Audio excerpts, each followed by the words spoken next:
Friends, amazing Holmes लेकर आए हैं प्लेन सीमेंट कंक्रीट के ऊपर एक नई वीडियो। सबसे पहले हमें समझना होगा कि घरों के लिए डिफरेंट टाइप्स ऑफ कंक्रीट कौन कौन सी यूज होती है। एक है लीन कंक्रीट, जिसको हम लोकल लैंग्वेज में कई बार गटका भी बोलते हैं। इसको फाउंडेशंस के नीचे यूज किया जाता है या फिर फ्लोर्स के नीचे यूज किया जाता है। दूसरी जो कंक्रीट है वो है आरसीसी, जिसको हम बोलते हैं रीइंफोर्स्ड सीमेंट कंक्रीट, जिसमें हमारी स्टील बार्स यूज होती हैं। ये हमारे जो बीम्स डलते हैं घरों में, स्लैब डलती है, लिंटल्स डलते हैं, उसमें यूज होती है। तीसरी जो है वो है प्लेन कंक्रीट। प्लेन कंक्रीट जो है, जब हम फ्लोर डालते हैं, फ्लोर के नीचे कई बार जैसे हम चिप्स का फ्लोर डाल रहे हैं या हम मार्बल का फ्लोर डाल रहे हैं, उसके नीचे यूज करते हैं। लेकिन इसका फर्क लीन कंक्रीट से एक ही है कि इसका जो मिक्स होता है वो रिचर होता है। रिचर का मीनिंग है कि इसमें सीमेंट कंटेंट लीन कंक्रीट के कंपैरिजन में ज्यादा डाला जाता है। अब हम बात करेंगे पीसीसी, प्लेन सीमेंट कंक्रीट और लीन कंक्रीट। ये दोनों वर्ड आपस में सिनोनिमसली यूज होते हैं।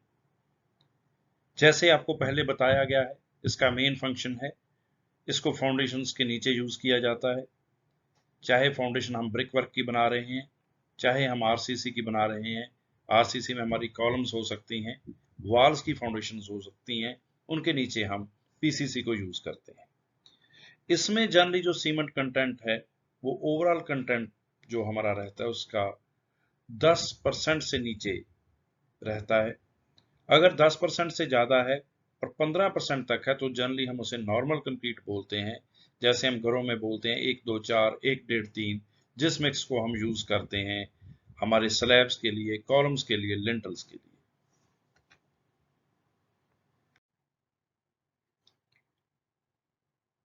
सबसे अब अहम बात है कि लीन कंक्रीट को फाउंडेशंस में हम कैसे यूज करते हैं। सबसे पहले जो इसमें हमें जो हमारे घर का नक्शा है उसकी फाउंडेशन को जमीन के ऊपर उतार दिया जाता है, जैसे आप ये देख रहे हैं। इसको जमीन के ऊपर उतारने के बाद ग्राउंड को प्रिपेयर किया जाता है लेवल करके और इसकी कंपैक्शन करके। कंपैक्शन करने के बाद यहाँ पर डालने के लिए, ये अगर आप देखेंगे फ्लैट ब्रिक लगाई गई है डबल लेयर में, जिसकी थिकनेस जो है आप जनरली 6 इंच से 8 इंच तक रखते हैं। और इसको मिक्सर में बना के, जो हमारा मैकेनिकल मिक्सर होता है, उसमें लीन कंक्रीट को प्रिपेयर करके जो भी हमारा डिजाइन में दिया गया है, चाहे वो 1:3:6 की रेशो है, चाहे 1:4:8 की रेशो है, चाहे 1:5:10 की रेशो है, उसको मैकेनिकल मिक्सर में प्रिपेयर करके ये हैंड कार्ट में लाकर, ये आप देख रहे हैं, अनलोड किया जाता है। अनलोड करने के बाद इसको रैमर्स लेकर कंपैक्ट कर दिया जाता है। और इसकी कंपैक्शन तब तक की जाती है धीरे धीरे जब तक जो आपको मॉइस्चर है इसकी टॉप लेयर पे दिखने लग जाए, और साथ में इसकी लेवलिंग कर दी जाती है। इस पिक्चर में आप देख रहे हैं कि ये सारे का सारा जो पीसीसी है इस घर की फाउंडेशन के लिए कंप्लीट कर दी गई है। इसमें अगर आप ये ब्लू जो हमारा एरो से देख रहे हैं तो ये दिखला रहा है कि आपका सारा ये लेवल्ड सरफेस है और आपको टॉप के ऊपर कहीं भी इसमें हनी कॉम्बिंग नहीं दिखलाई दे रही। इससे पता चलता है कि आपका मिक्स प्रॉपर बना है। और अगर आप ये बीच में देख रहे होंगे, ये छोटे छोटे आपको कॉलम दिख रहे हैं, ये यहाँ पर एक रीइंफोर्समेंट बार दिख रही है, यहाँ पे दिख रही है, ये इसकी फाउंडेशन की करेक्टनेस चेक करने के लिए उसकी सेंटर लाइंस को लगाया गया है, ताकि इसके ऊपर जब हम फाउंडेशन को उठाएं तो वो एग्जैक्ट अपनी मार्किंग्स के ऊपर ही रहे। अब ये नेक्स्ट पिक्चर में अगर आप देख रहे हैं, ये हमारा ऑलरेडी जो हमने पीसीसी वर्क को कंप्लीट किया है वो दिखलाई दे रहा है। अब ये पीसीसी के ऊपर ये हमारा ब्रिक वर्क आ गया। ये ब्रिक वर्क हमने जो है यहाँ पे शुरू कर दिया है। दोनों तरफ ये पीसीसी की प्रोजेक्शन बच गई है, जिसको जनरली हम 75 mm 3 इंच के आसपास रखते हैं, ताकि ब्रिक फाउंडेशन के नीचे दोनों तरफ आपका 3 इंच का एक्स्ट्रा मार्जिन मिल जाए, और वो जनरली यूज किया जाता है ड्यूरिंग फाइनल करेक्शन के लिए, ताकि आपका ब्रिक वर्क कभी भी सॉयल के साथ डायरेक्टली टच में ना रहे। ये एक और पिक्चर है उसी घर के लिए। ये आपको पहले जो दिखाया गया है ब्रिक वर्क है। अब बीच में यहाँ पर हमने कॉलम की फाउंडेशन उठाई है। ये कॉलम की आपको रीइंफोर्समेंट दिखलाई दे रही है, और ये नीचे उसकी फाउंडेशन है। अगर आप यहाँ पे देखेंगे, ये पीसीसी का एज जा रहा है, यहाँ से एज बाहर निकल गया क्योंकि आपकी कॉलम की जो फाउंडेशन है उसकी विड्थ ज्यादा है, और ये एज बाहर से ये कंटिन्यू हुआ है, और ये यहाँ पे आपको दिखलाया जा रहा है कि 75 mm एज पीसीसी का इस फाउंडेशन के एज से बाहर रखा गया है। जो लीन कंक्रीट है, इसकी मिक्स प्रोपोर्शन जो रहती है, इसको जनरली जब हम बात करते हैं 1 3 6 1 4 8 1 5 10 1 8 16, इसका मीनिंग क्या है?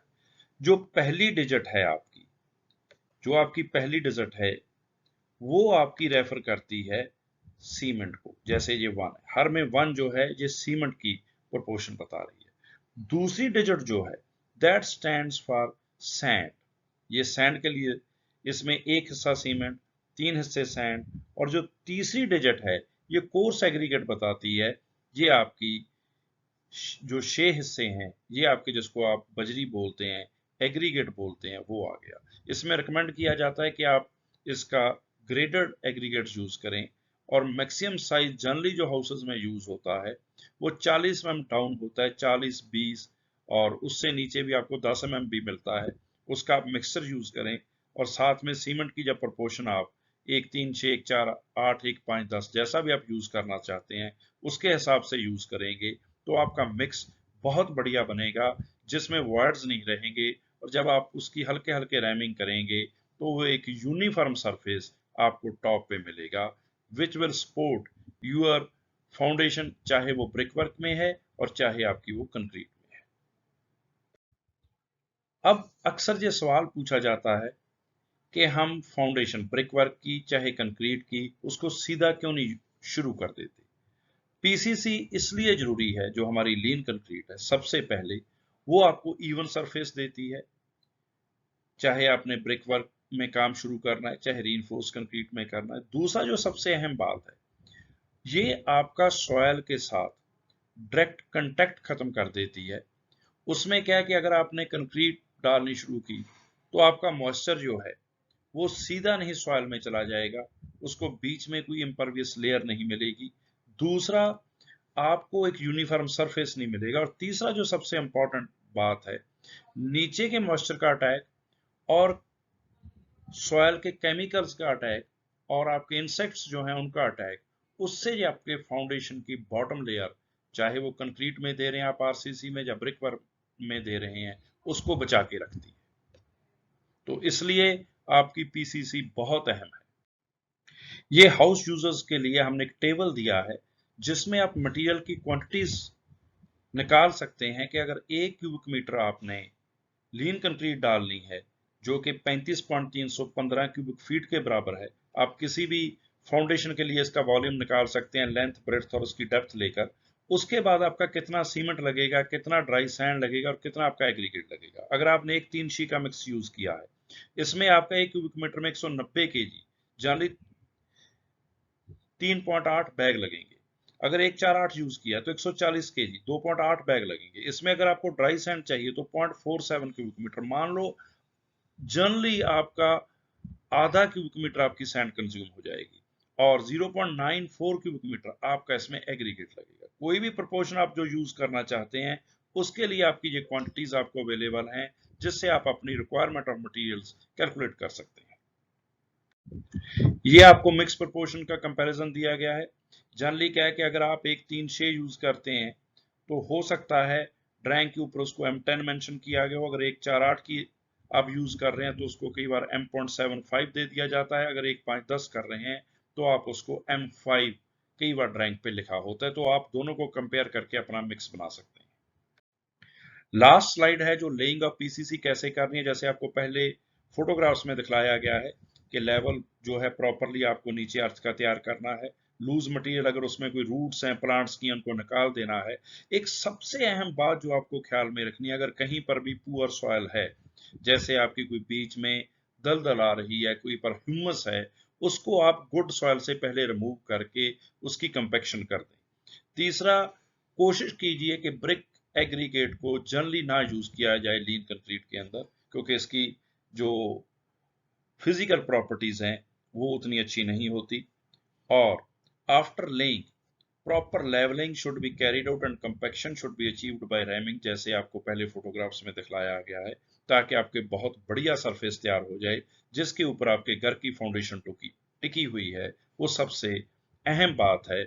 उसके लिए हम एक अच्छा बेस तैयार करके दें जिसके ऊपर फर्दर ब्रिक लेयर्स या आपकी कंक्रीट की जो आरसीसी की फाउंडेशन है उसको उठाया जा सके। आपका बहुत बहुत इस वीडियो को सुनने के लिए हम आपका बहुत बहुत धन्यवाद करते हैं। Thank you.